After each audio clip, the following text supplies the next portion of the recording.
Il avait en toute saison une écharpe très longue qu'il faisait ressembler au Petit Prince, les mêmes cheveux ébouriffés, mais noirs, plus noirs encore que cette nuit d'hiver.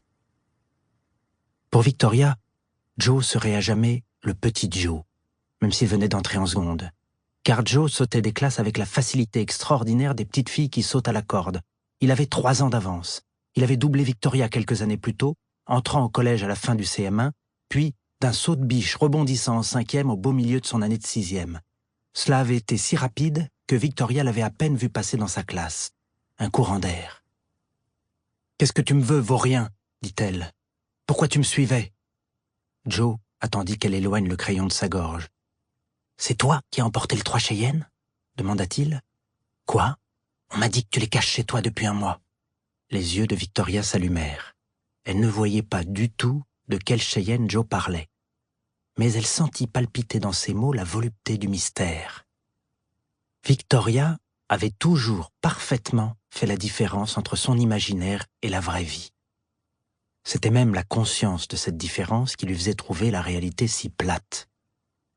La phrase de Joe provoqua donc chez elle un électrochoc. Elle imagina des Indiens tapis dans sa penderie et elle se demandait déjà ce qu'elle répondrait quand sa mère voudrait savoir d'où venaient les plumes sur la moquette. Victoria chuchota vers Joe. « Qui t'a dit ça ?»« Duparc. »« Duparc ?» Elle connaissait bien Madame Duparc, une femme tranquille, rousse, avec des tailleurs pervenches et des boucles d'oreilles en plastique, qui n'était pas du tout du genre à se mêler de trafic d'Indiens. Victoria ne voulut rien montrer de sa surprise. « La fille de Chacal, Duparc. Elle m'a démasqué. Si tu libères les 3 Cheyennes demain, expliqua Joe, elle a promis que tu n'aurais pas d'ennui. »« On ne parle pas d'ennui, on parle de mon scalp, » dit Victoria en empoignant l'écharpe de Joe. « Si d'autres apprennent que je les cache chez moi, je suis fichu. À qui en as-tu parlé ?»« À personne. Mais Léa Garcia les cherche aussi. »« Léa ?» ?»« Oui. » La conversation devenait folle. Léa était dans la classe de Victoria. On connaissait Léa Garcia dans tout Chaise sur le pont parce qu'elle était passée à la télé pour un concours de chansons. Qu'est-ce qu'elle veut à mes Indiens, Léa ? Leur chanter ses salades ? Elle doit faire un exposé. Cette fois, Victoria lâcha le petit Joe.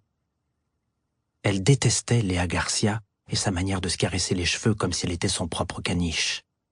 Mais il fallait avouer que l'idée était belle. Fermant les yeux, Victoria imagina Léa entrant dans la classe pour faire un exposé, avec 3 Cheyennes en grande tenue derrière elle. Elle glisserait ses doigts dans les franges des costumes, ferait passer dans les rangs une hache de guerre. Les Cheyennes diraient quelques mots dans leur langue. Ils termineraient par une petite danse autour du professeur d'histoire. « Si tu les as avec toi, supplia Joe, dis-le-moi. »« Qui ? » ?»« Les 3 Cheyennes. » Nouveau vertige de Victoria. Elle regarda Joe, puis montra son sac. Même un nourrisson Cheyenne n'aurait pas tenu là-dedans. C'est à ce moment qu'elle vit, par-dessus l'épaule de Joe, la voiture arrêtée au feu rouge. Elle reconnut celle de ses parents, avec la trace de portail sur le pare-choc avant. La lumière intérieure était allumée. De la buée coulait sur les vitres. Au volant, à 5 mètres d'elle, il y avait un homme entièrement habillé en cow-boy. Il ne la remarqua pas dans l'ombre. Un fusil était posé devant lui, le long du pare-brise. Victoria regarda Joe, qui n'avait rien vu. Le feu passa au vert. La voiture démarra. « Bon, » dit-elle. L'homme au volant, c'était son père. Elle frissonna. Peut-être qu'enfin, il se passait quelque chose dans sa vie. Chapitre 2. Un petit tas de poussière.